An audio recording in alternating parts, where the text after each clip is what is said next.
Les balais laveurs de sol, c'est un petit peu la révolution du ménage des années 2021-2022 et à chaque fois que j'en teste un, je vous mets en garde à la fin de la vidéo, je vous dis, pensez à bien retirer la brosse pour la sécher afin d'éviter le développement des moisissures et des mauvaises odeurs. Et ben voilà, une nouvelle évolution, celui-là résout le problème. Bienvenue sur AliExpress pour le test du Ossotec Hot Wave. Et comment ça fonctionne, me demanderez-vous? Et ben c'est simple, lorsque vous avez fini votre nettoyage, vous reposez le balai sur son socle, la brosse à l'avant va s'auto-nettoyer, ça c'est un classique. Les eaux usagées sont récupérées par cette petite trappe et vous allez positionner rouleau et filtre à l'intérieur de ce compartiment séchant. Et si tout va bien, une fois que c'est terminé, vous récupérez votre rouleau et votre filtre intégralement sec. Il s'agit du tout premier aspirateur balai à résoudre ce problème, même si j'aurais bien aimé qu'il soit en mesure de sécher la brosse directement sur son socle. Et il ne s'arrête pas là, c'est aussi le tout premier aspirateur balai à nettoyer à l'eau chaude. Vous allez mettre de l'eau à l'intérieur de ce compartiment qui va monter en chaleur jusqu'à 60 degrés avant d'être injecté à l'intérieur du balai. L'eau sera dispensée automatiquement sur la brosse rotative qui va se salir au contact du sol et les eaux usagées remonteront à l'intérieur de ce compartiment. Compartiment divisé en deux zones distinctes que vous allez pouvoir nettoyer facilement à l'aide de l'eau du robinet. Les deux zones, vous les avez ici. Là, vous avez le compartiment récupérateur des eaux usagées. Et ici, vous avez la récupération des particules un peu plus volumineuses. Et oui, puisque l'idée sous-jacente du Ossotec Hot Wave, c'est à la fois de remplacer le lavage des sols à la serpillière traditionnelle, mais aussi de remplacer un aspirateur balai. On verra s'il est en mesure de le faire. À l'intérieur, on a une batterie de 4000 mAh qui devrait permettre quand même de nettoyer environ 200 mètres carrés. C'est une autonomie moyenne par rapport au marché. À l'arrière de l'aspirateur, vous allez retrouver un petit bouton qui va vous permettre de régler la langue et de trouver bien sûr la langue française.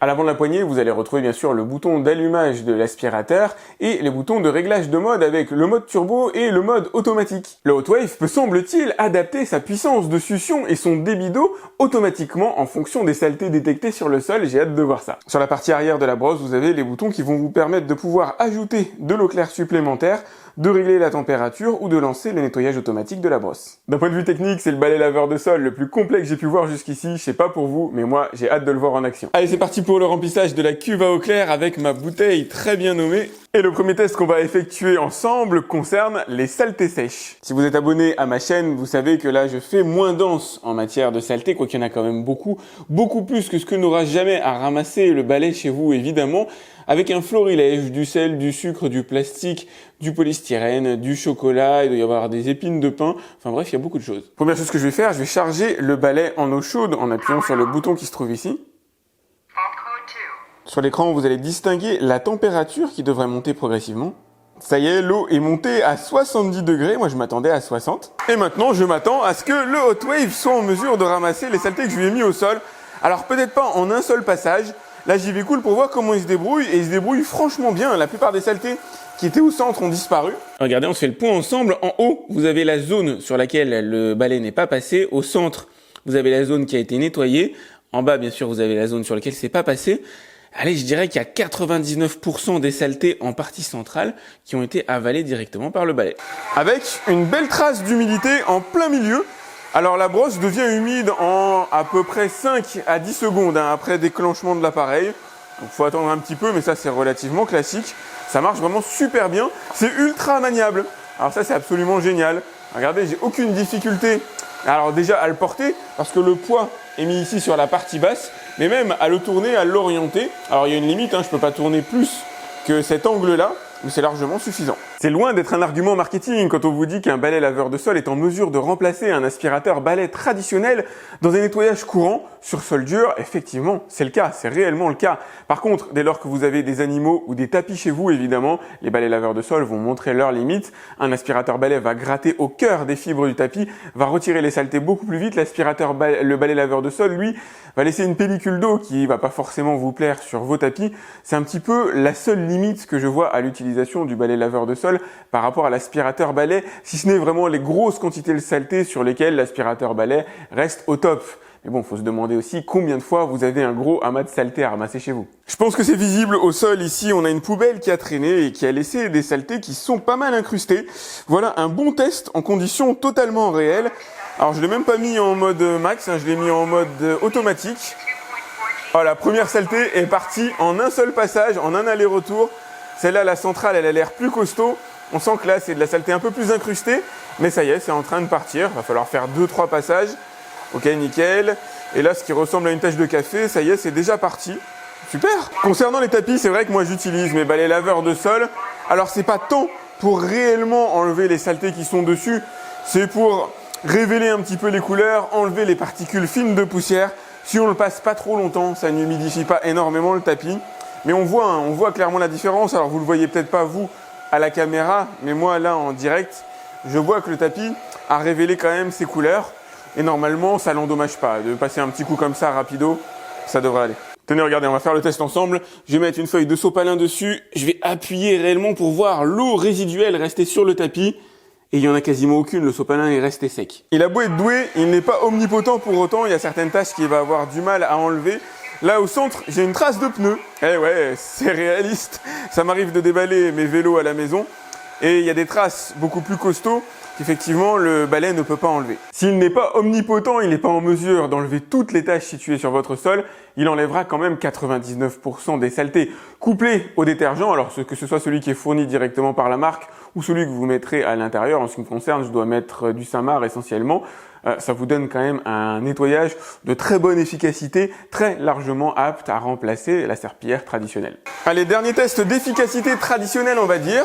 Je vais tout simplement aller laver chez moi et on va aller étudier le résultat ensuite ensemble. Allez, retour d'utilisation, j'ai nettoyé, alors ma maison fait 120 mètres carrés, au sol d'utilisable d'accessible, je dois avoir à peu près 60 mètres carrés, et je n'ai pas eu à remplir le bac à eau claire, je n'ai pas eu à vider le bac à eau usagé. Ça pour moi c'est important, mine de rien, parce que c'est du temps de perdu, c'est des manipulations supplémentaires à réaliser.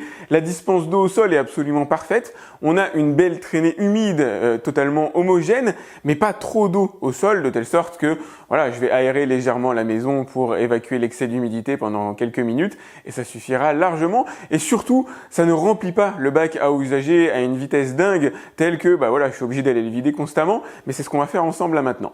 Ah, vous pouvez me faire confiance, le résultat va être assez dégueu, il a bien travaillé, il a très bien travaillé. Et regardez, à l'intérieur du filtre, on va retrouver toutes les saletés sèches que je lui avais demandé de ramasser tout à l'heure, qui ont été effectivement plutôt bien compartimentées, donc là je vais aller tout nettoyer à l'eau claire. Bon, c'est rarement le passage le plus agréable, mais ça va, c'est pas trop une tannée, il suffit de le passer à l'eau claire, et ça se nettoie assez facilement. Je sais pas si on peut le passer au lave-vaisselle, ah, j'avoue que ça pourrait être une bonne question. L'important, c'est surtout de bien le laisser sécher après. Une petite chose que j'apprécie, c'est que la tête ici est relativement fine suffisamment pour passer sous pas mal de meubles. Par contre, il a quand même un manque, il n'est pas en mesure de venir lécher les pleins, de venir lécher les bordures au plus près des murs. En gros, vous pourrez vous approcher des murs jusqu'à à peu près 1,5 cm. Il n'est pas en mesure non plus de se débarrasser des cheveux, mais enfin ça c'est pas le seul. Alors maintenant, ce que je vous propose, puisqu'il est équipé d'un système de nettoyage automatique de sa brosse rotative, eh ben, c'est de l'enclencher. Le concept est toujours le même, de l'eau claire va être envoyée sur la brosse, qui va tout simplement s'auto-nettoyer sur son socle. Les résidus vont être aspirés à ce niveau-là. Ben voilà, c'est ce qu'il est en train de faire maintenant. Et tomber à l'intérieur du bac à eau usagé. Et là, il me dit qu'il est en train de sécher la brosse. Et ça, si ça fonctionne, c'est absolument révolutionnaire. Mais bon, là, j'ai d'autres tests à conduire, donc on en parlera en fin de vidéo.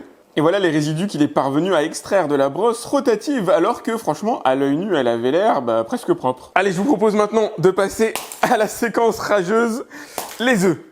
Alors ça, c'est extrêmement difficile comme test pour tout un tas de raisons, notamment les coquilles qui peuvent bloquer les conduits. Alors je vais essayer de les esquiver au début. Regardez, je l'ai mis en mode normal, l'aspirateur. Il a détecté qu'il y avait beaucoup de saleté. Alors il a accru sa puissance de succion. Il peut monter à 7000 pascal, je crois. Alors les coquilles, il va avoir du mal. Les coquilles, c'est vraiment la difficulté. Mais regardez, pour ce qui est de l'œuf lui-même, c'est parti sans aucun problème. Hop, nickel. Super. Il a même avalé certaines coquilles. On va les regarder après le résultat, ce que ça donne. Il s'en sort vraiment super bien. Alors vous n'avez pas des œufs cassés bien sûr toujours à la maison, mais c'est une bonne illustration je trouve de ses capacités d'absorption de succion des saletés vraiment quand même costauds. Et il s'en est pas uniquement bien sorti en absorption des saletés, regardez la brosse en dessous est propre, quasiment propre, alors que sur plein de mes aspirateurs mes balais laveurs de sol plutôt, on va avoir de la mousse créée par, j'imagine, la friction entre la brosse et le blanc de l'œuf. On va avoir du jaune un peu partout. Là, c'est franchement propre, c'est génial. Et il m'a amorcé une belle recette de gâteau. D'ailleurs, à l'intérieur du filtre, on peut voir les coquilles. Alors bon, ça se voit pas trop à la caméra, mais il y en a quelques-unes qui ont bien été récupérées dans le gros filtre. Allez, petite illustration à la cool pour la partie liquide. Normalement, ça devrait être une formalité pour lui. Ouais, nickel. Il s'en sort bien. Bon, des liquides classiques hein, comme le coca, l'eau, tout ça, pour lui, c'est pas un souci. C'est son fond de commerce de base, on va dire. Peut-être un peu plus difficile, en tout cas, ça tâche et ça marque quand même bien le ketchup. Et pour la partie corps gras de la mayo, hop, sauce américaine. Allez, je le mets toujours pas en puissance max. Hein. Normalement, là, ça devrait aller. Alors, pour la partie ketchup, sans problème. La partie mayo, à mon avis, il va falloir plusieurs passages. Ça reste quand même un corps gras. Il risque de l'étaler et encore, même pas. En tout cas, à vue d'œil, c'est parti. Alors, non seulement rapidement, ça vous l'avez vu, mais je pense que la partie grasse en elle-même a été quand même assez vite esquivée. Il a une bonne réglette en fait en dessous qui retire bien les saletés directement sur la brosse. Donc normalement, elle ne devrait pas dispenser trop de maillot à mesure que je repasse comme ça. La brosse s'auto-nettoie plutôt bien. Venez regarder une bonne illustration. Alors elle s'est plutôt bien nettoyée effectivement, mais on peut quand même constater qu'elle a légèrement rossi par rapport au ketchup. Donc il lui faudra passer par la phase nettoyage directement sur le socle. Après nettoyage automatisé de la brosse rotative, il reste encore un petit peu de rose. C'est relativement classique, hein, c'est le cas sur tous mes balais laveurs de sol, mais il a fait globalement un travail assez correct. Allez, dernier test. Alors le yaourt Ziggis, qui est franchement chaud à manger, ce sera pour illustrer les corps épais, et puis un petit peu de sauce soja pour agrémenter tout ça, un petit peu de sauce soja bio. Et vu la manière dont il a géré le reste des saletés, je m'inquiète pas trop, hein. Regardez, hop, je passe juste pour vous montrer le delta avant-après. Il a bien détecté qu'il y avait un surcroît de saleté puisqu'il a accru sa puissance de succion. Il a tout avalé le yaourt en un seul passage.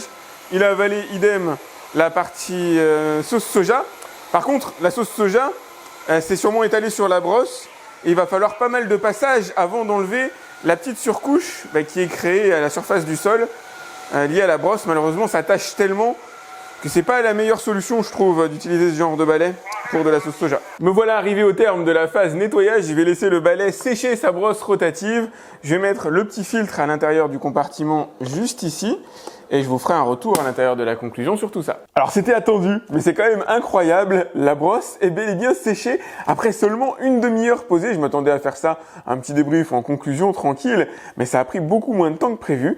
Et effectivement, au toucher, la brosse est sèche. Ça, c'est vraiment super cool. Pari brillamment réussi pour la marque Ossotec avec un balai laveur de sol assez original puisqu'il va compléter l'offre disponible actuellement sur le marché, dont le trou figure au niveau du séchage de la brosse rotative. Effectivement, il est bel et bien en mesure de la sécher et ça c'est cool parce que c'est quelque chose qu'on oublie. Moi je vous le dis systématiquement dans mes vidéos, mais moi-même j'oublie de la retirer et donc fréquemment je suis obligé de bien la nettoyer à la main parce qu'elle a moisi, parce que des mauvaises odeurs se sont développées. Il a répondu à peu près tous les tests que je lui ai demandé de faire. Il est capable de nettoyer les saletés sèches, les saletés humides et franchement bien, y compris sans se salir lui-même. Ça aussi c'est une originalité par rapport à pas mal de modèles.